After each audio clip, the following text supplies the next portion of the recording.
있는 사람, 복 있는 사람이라는 제목으로 하나님의 말씀을 증거하도록 하겠습니다. 예수님의 공생의 첫 번째 설교입니다. 산에서 말씀을 전하셨다고 해서 우리가 보통 산상수훈 이렇게 말씀을 합니다. 첫 번째 내용은요, 복에 관한 재해석입니다. 세상에서 생각하는 복은요, 보통 뭐죠? 잘 먹고 잘 살고 부자 되고 자식들 잘 되고 이런 거 아니겠습니까? 그렇죠? 그런데 하나님께서 말씀하시는 복은 그런 복이 아니라고 말씀하고 계십니다. 첫 번째는요, 심령 가난이 복이라고 말씀하십니다. 1절부터 3절까지 한번 보시도록 하겠습니다. 1절부터 3절까지입니다. 시작. 예수께서 무리를 모시고 산에 올라가 앉으시니 제자들이 나온지라 입을 열어 가르쳐 이르시되 심령이 가난한 자는 복이 있나니 천국이 그들의 것이며.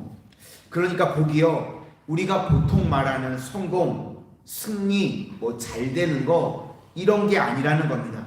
복의 출발이 뭐냐면 심령이 가난한 거라고 말씀하고 있습니다. 심령 가난이 무엇일까요? 우리가 인생을 사실 때요, 그렇게 느껴지실 때가 있죠. 나는 왜 이렇게 안 될까? 다 잘 되셨군요, 지금까지. 나는 왜 이렇게 힘들까? 내 인생은 왜 이렇게 안 되지? 이렇게 느껴질 때가 혹시 계시다면 그게 복이라고 말하고 있는 겁니다. 지금 심령 가난, 그것이 복이랍니다. 왜 그렇죠? 자기 중심이 깨어지기 때문에 그렇다는 겁니다. 그래서 출발은요, 나는 왜 이렇게 사는 게 힘들지? 나는 왜 이렇게 되는 게 없지? 이것이 복이라고 성경이 말하고 있습니다. 또 두 번째 내용은요, 애통이죠. 4절을 한번 보시도록 하겠습니다. 4절입니다. 시작. 애통하는 자는 복이 있나니 그들이 위로를 받을 것이며. 심령이 가난한 사람은요, 안 되는 사람이죠. 나는 왜 이렇게 힘들지? 나는 왜 안 되지? 그래서 안 되고요, 비빌 곳이 없는 겁니다. 할 것이요, 우는 것밖에 없는 거예요. 어디 얘기할 데도 없고 의지할 데도 없어서 안 돼서 지금 우는 사람, 애통하는 사람, 그 사람이 또 복이 있다고 성경이 이야기를 합니다. 이걸 다른 말로 표현하면 안 되고 안 되는 사람이죠. 내가 안 돼서 어디 좀 의지하고 어디 좀 의탁을 해야 되는데 그것조차 할 게 없어서 애통하고 우는 사람. 그러니까 성경은 안 되고 안 되는 사람이 복이라는 겁니다. 왜냐하면 하나님이 이런 사람을 주목하시고 위로해 주신다는 겁니다. 그래서 세 번째 나오는 내용이요, 온유한 자입니다. 온유한 자가 복된 자랍니다. 5절을 한번 보시겠습니다. 5절입니다. 시작. 온유한 자는 복이 있나니 그들이 땅을 기업으로 받을 것이며. 온유함은요, 성품의 문제가 아닙니다. 성경에서 온유에 제일 가까운 단어를 말한다고 한다면 맡김이라고 할 수 있겠습니다. 그래서 첫 번째 복은 우리가 안 되는 게 복이라고 성경이 말하고요, 두 번째는요, 더 안 되는 겁니다. 그러니까 애통하는 거죠. 그래서 애통해서 우는 것, 그래서 할 수 없는 것이요, 할 수 없이 하나님께 맡기는 겁니다. 그것이요, 성경에서 말하는 복이라고 이야기하는 겁니다. 내가 안 되고 안 돼서요, 하나님께 맡기는 것, 그것이 성경은 복이라고 말하고 있습니다. 내가 의지할 수 있는 게요, 세상에 아무것도 없으니까 하나님께만 의지하고 하나님께 맡기는 겁니다. 그래서 이 성경에 나오는 온유함, 이 원래 뜻은 길들여진 야생성, 길들이다 이런 뜻이 있습니다. 야생마가요, 자기 마음대로 살다가 주인에게 길들여지는 것, 주인 뜻대로 사는 것, 이것이 온유함이라는 겁니다. 그래서 1번부터 3번까지가요, 안 되고 안 돼서 하나님께 맡겼더니 그때부터 되게 되더라. 그게 성경에서 말하는 복이라는 것입니다. 우리는 세상에서 안 되고 또 안 돼서 눈물을 흘릴 때 그때 하나님 앞에 나와서 하나님 앞에 다 내 인생의 모든 문제를 맡길 때 그게 가장 복인 줄로 믿습니다. 오늘 이 새벽에도요, 내 인생에서 풀리지 않는 문제들, 나는 내 힘으로 안 되는 문제들, 하나님 앞에 다 맡기실 수 있기를 소망합니다. 아멘. 그것이요 믿음의 사람들의 가장 복이라고 성경이 말씀하고 있습니다. 이 새벽에도 내 인생의 모든 문제 주님께 맡겨서 풀리고 응답받고 해결되어지는 은혜의 역사가 임하게 되시기를 소망합니다. 네 번째는요, 의에 줄이고 목마른 자는 복이 있다는 것입니다. 6절을 한번 보시도록 하겠습니다. 6절입니다. 시작. 의에 줄이고 목마른 자는 복이 있나니 그들이 배부를 것이며. 이 당시에는요, 이제 재판을 하거나 황제 앞에 서게 됐을 때요, 죽을 위치에 이제 놓이게 되죠. 뭐 검투사 영화 같은데 보시면 검투사가 싸우다가요, 한 명이 집니다. 그러면 이제 그 검투사 대결에서 이긴 사람이 칼을 목에다가 겨누죠. 그러면서 누구를 바라보냐면 그 경기장 안에 있는 황제를 바라봅니다. 그러면 사람들이 죽여라! 죽여라! 그러다가 황제가요, 손가락을요 밑으로 내리면 검투사가 그 자리에서 그래서 진 사람을 죽입니다. 그런데 이 황제가요 손가락을 밑으로 내리지 않고 위로 올려서 치켜들면요, 그 검투사가 생명을 구원받게 되는 겁니다. 살게 되는 겁니다. 그러니까 여기서 의에 줄이고 목마르다라는 내용이 뭐냐면요, 하나님이 손가락을 올려주신다는 겁니다. 그런 뜻이 있습니다. 그러니까 우리 인생 가운데요, 하나님만이 우리를 건져주실 수 있다. 이게 복이라는 겁니다. 여러분, 우리가요 구원받을 수 없는 존재였죠. 우리가 죄인이었습니다.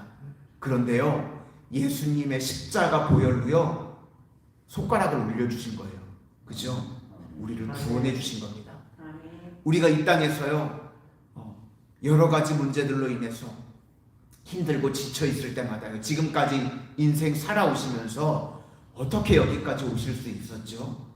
하나님이요 손가락을 들어주신 겁니다. 그렇죠? 수많은 위기 가운데, 환난 가운데 내 힘으로는 죽어야 되는데, 나는 주저앉아야 되는데 하나님이 손가락을 들어 올려주셔서 하나님께서 나를 구원해 주시고 여기까지 인도해 주신 줄로 믿습니다. 아멘. 그것이 바로 여기서 나오는 의에 줄이고 목마르다. 이 의가 하나님께서 올려주신다. 손가락을 올려주신다. 이런 뜻이 있다는 것입니다. 이제 이렇게 첫 번째부터 네 번까지는요, 개인 구원에 관련된 겁니다. 나는 안 되고 안 돼서 하나님께 맡겼더니 하나님께서 나를 회복시켜 주시고, 근원적으로는 하나님께서 내 인생에 손가락을 들어주셨다.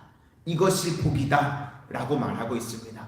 우리 성도님들, 이 땅을 살아가는 동안 오늘 주님께서 말씀하시는 이 복의 내용처럼 나는 내 힘으로는 안 되고 안 되는 인생이지만 하나님께 맡겼더니 풀려지고 해결되어지고, 근원적으로는 하나님께서 내 인생에 손가락을 들어주시는 그런 복이 임하게 되시기를 소망합니다. 아멘. 다섯째는요, 긍휼히 여기는 자는 복이 있다는 것입니다. 7절을 보시도록 하겠습니다. 7절입니다. 시작. 긍휼히 여기는 자는 복이 있나니 그들이 긍휼히 여김을 받을 것이며.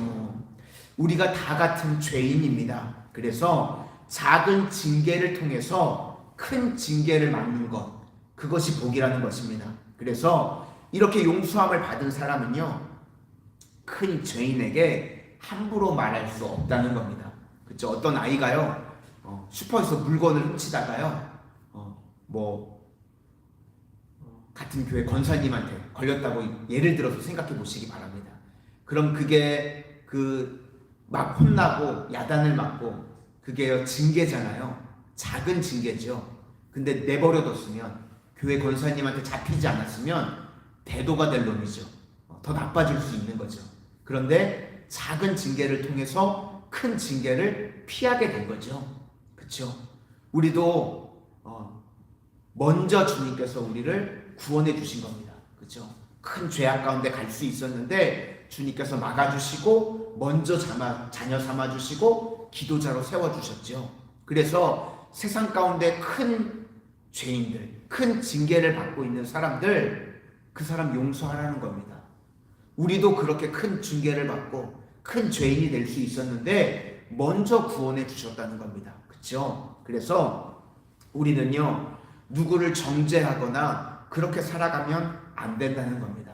나 역시도 죄인이었고 그 사람 역시도 구원받아야 될 하나님의 백성이다. 그러니까 똑같은 죄인인데 나는 미리 깨져서 구원받은 죄인이고 너는 늦게라도 깨져서 돌아오면 된다. 이런 마음이 있어야 한다는 것입니다. 그래서 우리가 세상 가운데 있어야 할 사람들이 이렇게 예배의 자리에 달려나올 수 있는 것, 이게 복이라는 것입니다. 주님께서 사랑해 주셔서 작은 징계 가운데 우리를 먼저 돌아오게 해주셨고, 그리고 우리는 아직 세상에 주님께 돌아오지 못한 그 사람들 예배의 자리에 올 수 있게 해야 할 책임이 있다라는 것입니다. 그것이 복이라는 거죠. 우리가 먼저 예배자로 세워진 것이 복이고 우리를 통해서 세상의 사람들을 예배자로 인도할 수 있도록 해야 된다라는 것입니다. 여섯 번째는요, 청결의 복입니다.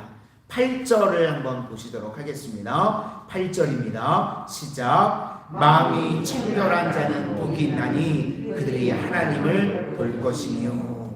여기서 마음으로 번역한 것은요, 동기입니다. 그래서 우리는 행동만 보면 안 되고요, 겉으로 드러나는 행동만 보면 안 되고 마음의 동기가 좋아야 된다는 것입니다. 예수님이요, 이 마음의 동기인 사람, 예수님을 늘 마음의 중심에 품고 있는 사람, 그런 사람이 복이 있다고 성경은 이야기하고 있는 것입니다. 그러니까 마음의 중심을 하나님께서는 보신다는 것이죠.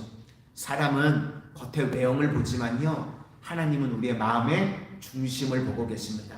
마음 중심 가운데 날마다 예수님을 모시고 있는 자, 그 사람이 복되다는 것입니다. 선물과 뇌물의 차이는 뭘까요? 선물은 너를 기쁘게 하는 겁니다. 그렇죠? 그런데 뇌물은요, 나의 유익을 구하는 겁니다. 똑같이 뭘 줘도 주는 사람, 그 사람에게 기쁨이 되면 선물이지만 내가 좋으려고, 내게 유익이 되려고 하면 뇌물이 되겠죠. 그래서 동기가 좋은 거는 선물이 되는 거고요, 동기가 나쁜 거는 뇌물이 되는 겁니다.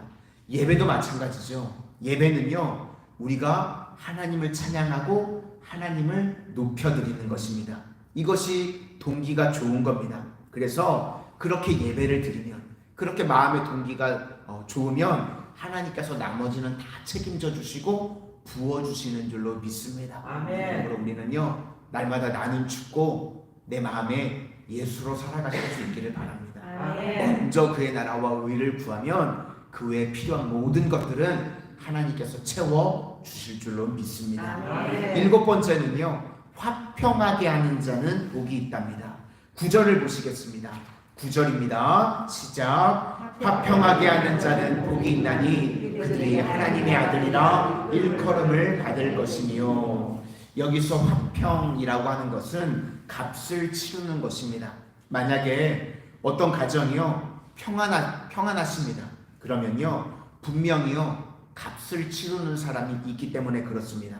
뭐 아내가 되었건 남편이 되었건 자녀가 되었건 조금 더 양보하고 조금 더 손해보는 사람이 반드시 있습니다. 그렇기 때문에 그 가정이 화평한 겁니다. 화평은요, 절대로 저절로 이루어지지 않습니다. 반드시 값을 치르는 사람이 있기 때문에 화평을 이룰 수 있는 겁니다. 그래서 하나님의 자녀가 된다, 하나님의 아들이 된다라는 것은요, 값을 치르고 산다는 것입니다. 우리 성도님들은요, 이 땅을 살아가시는 동안 값을 잘 치르고 하나님 앞에 쓰임받는 백성들이 다 되시기를 소망합니다. 이제 마지막 여덟 번째는요, 의를 위해서 박해를 받는 자가 복이 있답니다.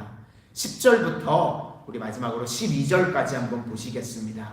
10절부터 12절입니다. 시작. 의를 위하여 박해를 받는 자는 복이 있나니 천국이 그들의 것이니라. 나로 말미암아 너희를 욕하고 박해하고 거짓으로 너희를 거슬러 모든 악한 말을 할 때에는 너희에게 복이 있나니 기뻐하고 즐거워하라. 하늘에서 너희 상이 큼이라. 너희 전에 있던 선지자들도 이같이 박해하였느니라. 마지막 복이 박해를 받는 것인데, 무슨 말이냐면 박해는 누가 받죠? 사명을 다하는 자가 박해를 받는 겁니다. 그렇죠? 그러니까 진짜 복은요, 이 땅에 생명 있는 동안 하나님의 영광을 위해서, 하나님의 기쁨을 위해서 쓰임 받다가 주님 품에 들어가게 되는 자, 그 사람이 가장 복 있는 사람이라고 말씀하고 있는 겁니다. 이 땅을 살아가는 동안 내 쾌락, 내 기쁨, 내 물질 많이 얻고 내 명예가 많이 올라가고, 이것이 성경에서 말하는 복이 아니라 하나님께서 우리 한 사람 한 사람을 부르셔서 그 주신 사명, 그것 다 이루고 주님 품에 돌아갔을 때 잘하였다, 착하고 충성된 종아, 이렇게 말씀을 들을 수 있는 자가 세상에서 가장 복된 자라고 말씀하고 있는 것입니다. 이제 말씀을 마치려고 합니다. 우리 성도님들, 이 땅에서 혹 내가 안 돼서 하나님을 의지할 수밖에 없는 상황이 있다면 그것이 가장 복인 줄로 믿습니다. 아멘. 이 땅의 세상의 것들을 의지하지 말고 하나님만 의지하실 수 있기를 바랍니다. 아멘. 하나님께서 가장 복된 인생으로, 하나님께서 손가락을 들어주시는 인생으로 쓰임받게 될 줄로 믿습니다. 아멘. 이렇게 성경에 말하는 복 있는 사람의 길을 걸어갈 수 있는 믿음의 백성들이 되시기를 소망합니다. 아멘. 기도하겠습니다. 사랑의 주님, 이 땅을 살아가는 동안 저희들이 안 되고 안 되어서 하나님만을 의지하는 가장 복된 인생이 되어지기를 원합니다. 아멘. 세상의 다른 것들 바라보고 의지하고 살아가는 헛된 인생 되지 않게 하시고, 오직 하나님만을 바라보고 하나님께서 허락하신 사명을 다 이룰 줄 아는 가장 복 있는 인생, 가장 복된 인생 되게 하여 주시옵소서. 아멘. 예수님 이름으로 기도드립니다. 아멘. 아멘.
주님